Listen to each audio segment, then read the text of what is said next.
Morning everyone, welcome back to new blog. আজকে 1 November, আজ শুক্রবার। কালকে ফার্স্ট দিন ছিল ট্রাভেলের, আজকে সেকেন্ড দিন। এখন ঘড়িতে বাজছে 8টা, আর ঠান্ডাটাও প্রচণ্ড। এসিগুলোর জন্য প্রচণ্ড ঠান্ডা, তাই টুপি, সোয়েটারের মতো একটা হাফ জ্যাকেটও পরে নিয়েছি। আর ঠান্ডাটা রাতে প্রচণ্ড লাগছিলো। পিউ তো এখনও ঘুমোচ্ছে, পিউ এখনও উঠেনি। পিউকে এবার উঠাবো আস্তে আস্তে, তার আগে আমরা ফ্রেশ হয়ে নেবো একটু। লখনৌ স্টেশন থেকে এখন ট্রেন বেরিয়ে যাচ্ছে। এই হলো লখনৌ স্টেশন।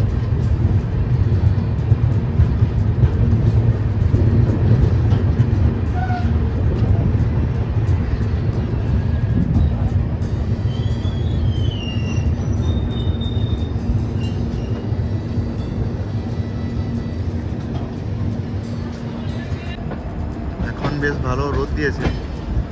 রাত্রেবেলায় এসি প্রচণ্ড ঠান্ডা ছিল, আর প্যাসেঞ্জারও খুব কম, তাই ঠান্ডা আরও বেশি লাগছিল। পিউকে তো সোয়েটার মোজা সব পরিয়ে তারপর ওকে শুয়েছিলাম, কারণ ঠান্ডাটা বেশি লাগছিল, আর বাইরের থেকেও খুব ঠান্ডা আসছিল। এখন ঘড়িতে বাজছে 10টা, আর পিউ জাস্ট এই ঘুম থেকে উঠলো। কালকে রাতে বেশ ভালো করে ঘুম হয়নি, কারণ সিটগুলো খুব ছোট বলে আমার সাথে পিউ ঘুমোচ্ছিল, কিন্তু দুজনের মধ্যে বেশ ভালো করে জায়গা অ্যাডজাস্টই হচ্ছিল না, কারণ খুব ছোটো ছোটো সিটগুলো। এখন ঘড়িতে বাজছে 10:30, আর সকালবেলা টিফিনের টাইম। পিউ ঘুমোচ্ছিল, উঠে গেছে, তার জন্য আরও একটু লেট হয়ে গেল। নাহলে 10টায় আমরা টিফিন করে নিতাম। তো টিফিনের মধ্যে আজকে আছে মুড়ি আছে, তার সাথে ছোলা, তার সাথে বাদাম, শসা, সব কিছু মিশিয়ে একটা মশলা মুড়ির মতো করা হয়েছে। পিউ আমাদের সাথে যোগদান দিয়েছে। যদিও আজকে আমরা ঘুম এক্সপ্রেসে আসার সময় ব্যাগ একটা ছিল, সাইড ব্যাগ, যেটার মধ্যে মোটামুটি 7,000 টাকার মতো জিনিসপত্র ছিল আর কি। সেটা চুরি হয়ে গেছে রাতের বেলায়। বারাণসী বা এরকম 12:30 থেকে সকাল 7টা পর্যন্ত ঘুমোচ্ছিলাম, তার মধ্যেই চুরিটা হয়েছে। তার জন্য বেশ একটু আমাদের মনটা ভালো নেই, একটু খারাপ লাগছে, কারণ বেশ সাইড ব্যাগটা ভালোই ছিল। তার মধ্যে কিছু ইম্পর্টেন্ট জিনিসপত্রই বেশি ছিল, যদিও মানি ব্যাগ ছিল না, কিছু টাকা পয়সা আর সামান্য কিছু ইম্পর্টেন্ট জিনিসপত্র ছিল। তার জন্য একটু সকাল থেকেই বেশ মনটা ভালো নেই, দুজনকারই একটু খারাপ লাগছে। রেলওয়েকে কমপ্লেন করা হয়েছে, কিন্তু কতটা কী করবে তার কোনো ঠিকই নেই। এই জায়গাতে আমার ব্যাগটা ছিল, ঝোলানো ছিল ব্যাগটা। আর সেকেন্ড এসি, তাতেও যে সিকিউরিটি একদম যে নেই, সেটাই অবাক হয়ে গেলাম। সেকেন্ড এসিতে মানুষ সাধারণত ভাবে যে বেশ ভালো সিকিউর থাকবো, কিন্তু তা একদমই নয়। তাই ঘুম এক্সপ্রেস বা যে কোনো এক্সপ্রেসই হোক, সেকেন্ড এসি হোক বা থার্ড এসি হোক বা স্লিপারই হোক, স্লিপারের তো কোনো ব্যাপারই নেই। তো এগুলো তো এখন পুরোপুরি সিকিউরভাবে নিজেদেরকে যেতে হবে, নাহলে খুবই সত্যি অসুবিধা।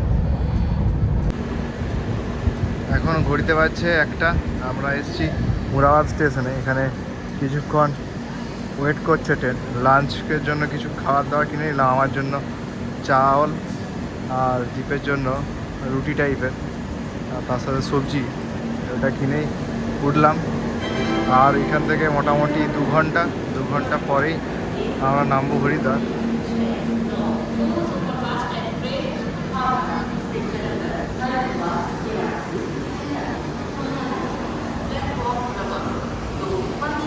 এই হলো এখানে মুরাদাবাদ স্টেশন। এখন ঘড়িতে বাজছে 1:45। খাবার তো কিনে নিয়েছিলাম 1টার সময়, এবার আমাদের খাওয়ার পালা। আর খাবারে আছে আজকে পেয়েছিলাম পুরি, মানে লুচির মতো, খুব ছোটো ছোটো, তার সাথে একটু তরকারি। এটা নিল 40 টাকা, তার সাথে এটাতে আছে সবজি আর ভাত শুধুমাত্র, যেটা 50 টাকা নিল। আর এটাই হলো আমাদের দুপুরের আজকে লাঞ্চ। এখন যেহেতু দিওয়ালি মানে কালী পুজোর ছুটি, তাই বেশ লোকজন এই কম্পার্টমেন্টে নেই, ফাঁকা ফাঁকাই। মাঝের দিকে তবু লোকজন আছে, আর আমরা যেহেতু একদম শেষের দিকে বসেছি, লোকজন একদমই কম। তাই বিশেষ করে চুরিটা হয়েছে, কারণ যেহেতু ফাঁকা ছিল, তাই চোরের তো কোনো ভয়ই ছিল না। উত্তরপ্রদেশ শুরু হওয়ার পর থেকে এখানে আখের গাছের বিঘার পর বিঘা শুধু চাষ হয়েছে। মোরাদাবাদের পর থেকে তো পুরো এলাকা জুড়ে শুধু আখের গাছই দেখছি, দেখলেই বোঝা যাচ্ছে। এখন ঘড়িতে বাজছে 3:30 মতো, আর 3:50 আমাদের হরিদ্বারে নামার টাইম মতোই ট্রেন ঠিকঠাকই চলছে, অন টাইম। আর বাইরে আজকে একটু ভালোই রোদ দিয়েছে। ইউপি যখন লখনৌর পর ছিল তখন একটু কুয়াশা লাগছে, এখন বেশ ভালোই রোদ দিয়েছে। কিন্তু এই ভিতরের মধ্যে ঠান্ডাটা ভালোই আছে, তাই ভিউকেও সোয়েটার পরিয়ে রেখেছি। আলটিমেট এখন ঘড়িতে বাজছে 3:47, আর আমরা হরিদ্বারে নামলাম। হরিদ্বারে নেমেই ফার্স্ট লুক এটাই, বেশ ভালোই রোদ দিয়েছে। এইদিকে দেখছি একটু পাহাড়ের মতো আছে। 4 নাম্বার প্ল্যাটফর্মে দাঁড়িয়েছে ট্রেন আমাদের, অন টাইম, একদম টাইমের মধ্যেই ছিল।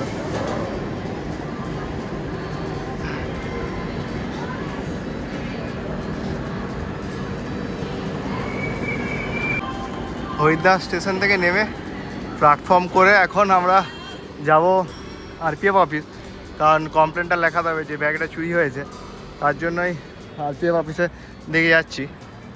2টো লাগেজ আরপিএফ সামনে, আর এইদিকে এই হচ্ছে হরিদ্বার, চারিদিকে একটা পাহাড়ে ঘেরা, বেশ সুন্দর এখন ওয়েদারটা আছে। রোদ প্রায় পশ্চিম দিকে অস্ত যাচ্ছে, বোঝা যাচ্ছে এই দিকটা পশ্চিম। এবার আমরা জিআরপিএফের কাছে গেছিলাম, জিআরপিএফের কাছে আমরা এইখানে আমাদের কমপ্লেনটা লেখালাম।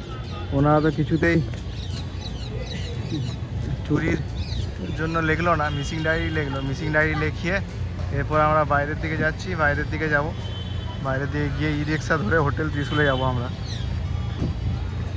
আরপিএফে জেনারেল ডায়েরি করালাম বলে যেদিকে মেন স্টেশন সেই দিকে না বেরিয়ে এই সাইড দিয়েই বেরোলাম দূরে মেন স্টেশনের বাইরের দিকে। এবার এদিক থেকে টোটো ধরে যাব হোটেল ত্রিশুল।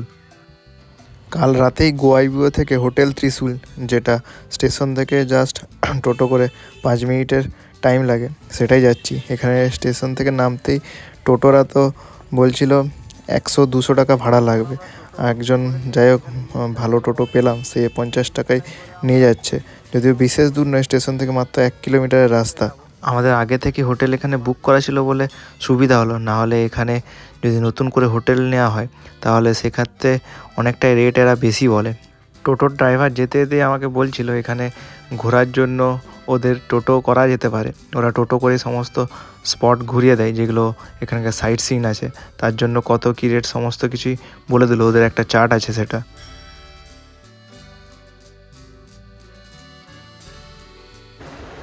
হোটেলের রুমের মধ্যে 5টা এলাম, যেখানে রিসেপশন আছে সেখানে একটু কাজ ছিল, তার জন্য আলটিমেট সব কিছু করে রুমের ভিতরে আসতেই পিউর তো মজা দেখার নেই। এসেই তো একদম ও নাচতে শুরু করে দিয়েছিল। ও যেন সত্যি অনেক ফার্স্ট টাইম, ওর জন্য তো ঘোরা দেখেই বোঝা যাচ্ছে যে ওর জন্য এটা ফার্স্ট টাইম, কতটা মজা পাচ্ছে।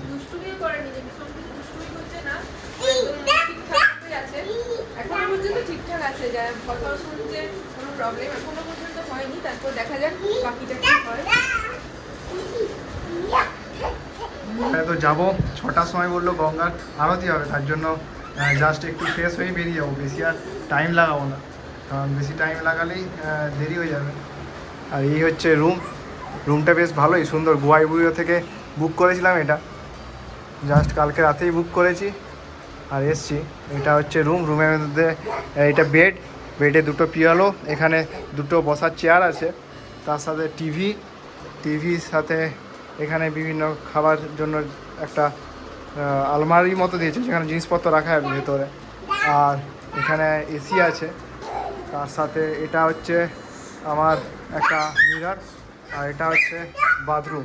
এখন ঘড়িতে বাজছে 6টার মতো, আর আমরা একটু রেডি হয়ে বেরিয়ে গেছি বাইরের জন্য, গঙ্গাবতী যাবো, গঙ্গাবতীর জন্য রেডি হয়ে গেছি। পিহু তো আমাদের আগে যাবে, পিহু তো আমাদের কথা শুনবেই না, ও আগে যাবে আমাদের। তো 3জনে মিলে এখন বেরিয়ে গেছি হরকিপুরির জন্য। অলরেডি 6টা বেজে গেছে, যেখানে হোটেল সেখান থেকে আমাদের 700 মিটার হাঁটতে হবে, নিয়ে নেবো। এখানে বিভিন্ন ওষুধ দোকান থেকে শুরু করে বিভিন্ন বাজারে সব কিছু পাওয়া যাচ্ছে। আর লাইটের জন্য খুব সুন্দর লাগছে যেহেতু দিওয়ালির সময়।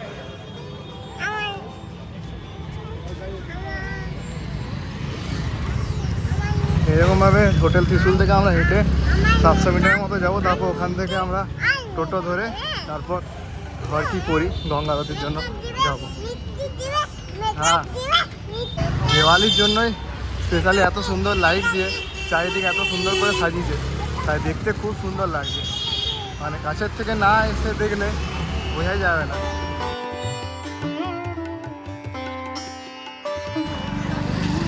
পুরো চারদিকে এত সুন্দর লাইট দিয়েছে, রাস্তার মাঝে মাঝে পুরো চারিদিকে যেন ঝলমল করছে। ইউ তো নজর উল্টো দিকে যায় সবসময়, এই দোকানগুলোর দিকেও নজর যাচ্ছে সবসময়। যত দোকান আছে সব ওকে দেখতে হবে। হ্যাঁ, কিনে দেবো তো, অন্যদিকে দোকান পাই দেবো। লাইটের জন্য মার্কেটটা আরও বেশি সুন্দর লাগছে। আর পিউ তো মার্কেটের চারদিকে যে দোকানগুলো আছে বেশিরভাগই খেলনার দোকান আছে আর রং বেরঙের বিভিন্ন জিনিসপত্রের দোকান, তাই ওর তো শুধু ওই দিকেই চোখ যাচ্ছে। আর তখন থেকে শুধু বলে বেড়াচ্ছে যে ওকে খেলনা কিনে দিতে হবে। প্রায় 3 বছর পর আমরা এরকম একটা লং ট্যুরে এলাম। আর যেহেতু দিওয়ালি, চারিদিকে লাইটে এত সুন্দর করে সাজানো, আর এরকম একটা পবিত্র ভূমিতে আসতে পেরে খুবই ভালো লাগছে আমাদের।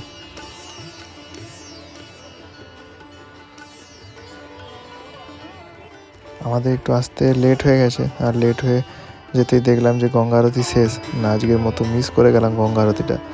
যদি আর একটু আগে বেরোতাম আর যদি বুঝতে পারতাম যে রাস্তাটা এতটাই হবে, কারণ কোনো রিক্সা বা কিছুই ছিল না। ত্রিশুল যে হোটেল সেখান থেকে মোটামুটি আমার 1 কিলোমিটার মতো হেঁটে আসতে হলো। আর পিউকে নিয়ে আসা মানে তো আরও বেশি টাইম লেগে গেল। এটা হলো আমাদের প্রথম দেখা মা গঙ্গা বয়ে যাচ্ছে। আর লোকজনের ভিড় তো সত্যি অবাক করার মতো। চারিদিকে শুধু লোকজনেই ভর্তি, এতই গঙ্গা আরতির ভিড় হয়েছিল। মা গঙ্গার জল মাথায় দেওয়ার জন্য দীপ নিচে নেমেছিল, কিন্তু পিউও নামবে, কিন্তু আমাদের ভয়ও লাগছে কারণ স্লিপ কেটে যদি একবার পড়ে যায়। তাই খুব সাবধানে পিউকে নিয়ে এই গঙ্গার জল মাথায় নিচ্ছি। আর চারিদিকটা সত্যি অপূর্ব দেখতে লাগছে। ব্লগটা খুব বড় যাচ্ছিল, তাই হরিদ্বারে সন্ধ্যা আরতির সময় কি দেখলাম, কি করলাম, কি খেলাম, এখানকার কি খাবার খুব বিখ্যাত, কোন দোকানগুলো এখানকার খুবই বিখ্যাত, এখানকার রাবড়ি লস্যি কেমন খেতে হয় সেই নিয়ে একটা ভিডিও আপলোড করব খুব তাড়াতাড়ি। সবাই ভালো থাকবেন, সুস্থ থাকবেন। আজকের মতো এখানেই ভিডিওটা শেষ করলাম।